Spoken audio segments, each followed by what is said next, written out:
This is Matt with Cheap ABS. Today I'm going to show you how to remove a ABS module from a Saab 9.5 so you can send it to me for repair and save yourself a couple $1,000s hopefully.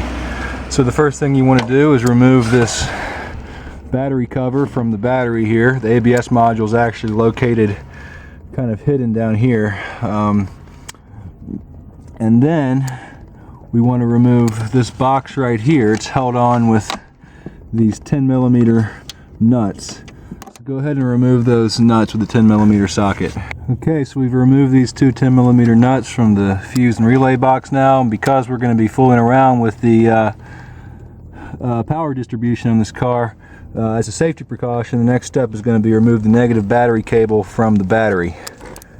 So go ahead and get a 13mm wrench and pull this cable off the battery and set it to the side of the car.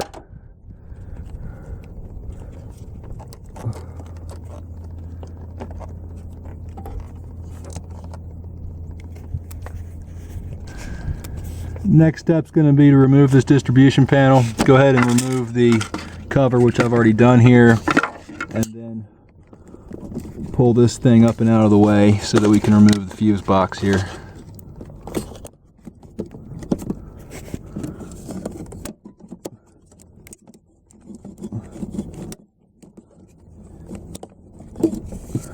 Okay, so now it's loose and we can pull the fuse box up and out of the way. Well, first you've got to disconnect this pressure sensor here.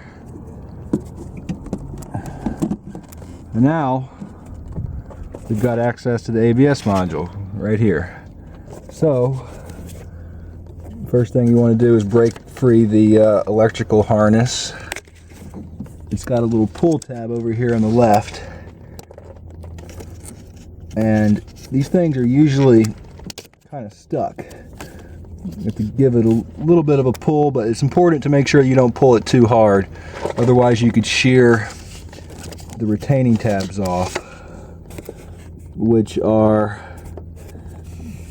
these 6 little tabs right here. A lot of times I get modules where people have yanked too hard on this thing and it rips that thing right off.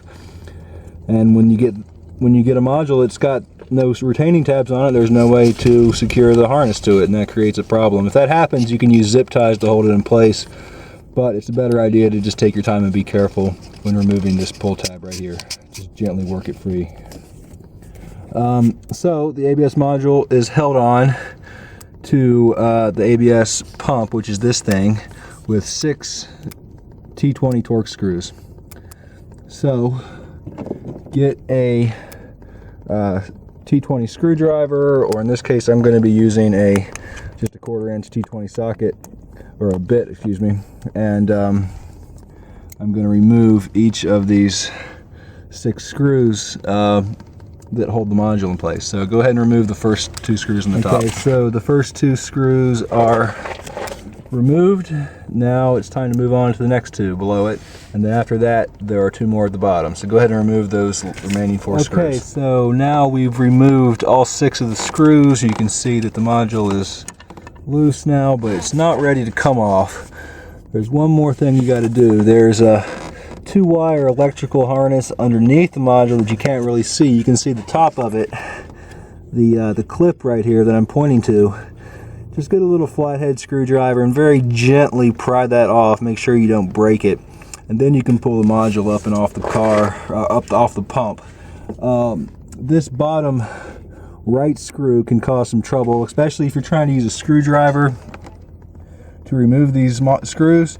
You may not have enough access. So one more thing that you can do, you probably figured out yourself by now, that I didn't do, is you can remove the entire battery and the plate beneath it. Just take the whole thing out, and then you'll have pretty much direct access to all the screws, and you'll have a little bit more room to work. Since I was using a socket, that wasn't really necessary, but that can save you a lot of trouble if you're having problems. So go ahead and remove that clip, and you should be able to pop the module off. We've popped that clip off now. You can see it's rubber grommet. Now we can take the whole module off.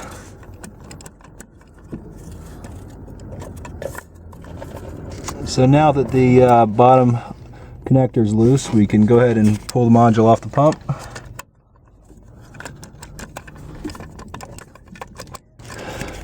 So now that the bottom electrical connector is popped out, we can go ahead and remove the module from the pump.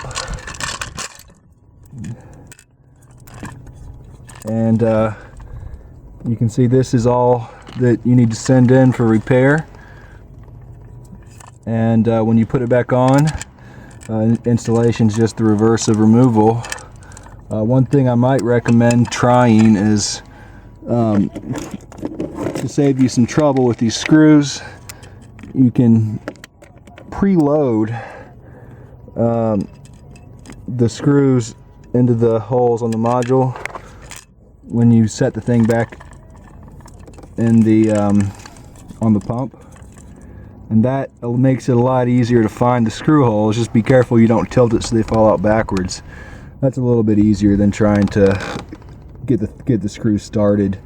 Once the module's on, they'll already be there if you do it this way. But we did disconnect a lot of stuff. Don't forget to plug in the small wire at the bottom when you hook it back up, the main electrical harness, the connector for the hood pressure sensor on top of the fuse box, and of course the negative battery cable, which if you've never removed a battery before might spark when you hook it back up. That's normal, don't worry about it. Any other questions you have, feel free to send me an email, but visit the website at the bottom of this video, cheapabs.com, to place an order and send it in.